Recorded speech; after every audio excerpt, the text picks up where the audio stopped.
বিশ্বাস করো সোনিয়া, ফেসবুকে প্রথম যেদিন তোমাকে দেখেছি সেই দিনই আমি তোমার প্রেমে পড়ে গেছি। আমি তোমাকে ভালোবেসে ফেলছি। I love you. বলো, তুমিও আমাকে ভালোবাসো? না জাহিদ, আমি তোমাকে ভালোবাসি না। কেন কেন কেন? কারণ তুমি প্রয়োজনের থেকেও বেশি সুন্দর। এত সুন্দর ছেলের সাথে প্রেম করা তো রিস্ক। এমনও তো হতে পারে আমি ছাড়াও আরো 3-4টা গার্লফ্রেন্ড থাকবে তোমার। হ্যাঁ, এটা মানছি যে আমি একটু বেশি সুন্দর, কিন্তু আমি একদম পিওর সিঙ্গেল। বিশ্বাস করো, আমার কোনো গার্লফ্রেন্ড নাই। শুধু গার্লফ্রেন্ড না, আমার দূর দূরান্তে কোনো চাচাতো মামাতো ফুফাতো খালাতো বোনও নাই। আমার জীবনে কোনো মেয়েই নাই। একবার শুধু তুমি আমাকে ভালোবেসে দেখো, তুমি ছাড়া অন্য কোনো মেয়ের দিকে আমি জীবনে কোনোদিন তাকাবোই না।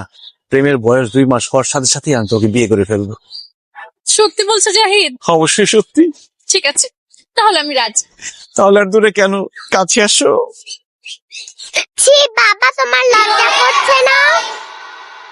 কি ব্যাপার জাহিদ, এই মেয়ে তোমাকে বাবা বলতেছে কেন? হ্যাঁ, আমি জানি না, আমি কিভাবে বলবো, আমি তো এই মেয়েকে চিনি না। যাও যাও যাও যাও যাও। কি বললে বাবা, তুমি আমাকে চিনো না? ও হ্যাঁ হ্যাঁ, হ্যাঁ, চিনতে পেরেছি।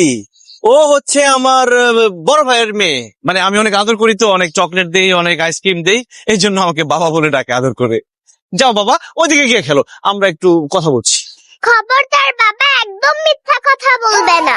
আন্টি, আমি ওনার বড় ভাইয়ের মেয়ে না, আমি ওনারই মেয়ে। চুপ, বেশি কথা বলবে না। তোমাকে না ওখানে খেলতে বলেছি, যাও।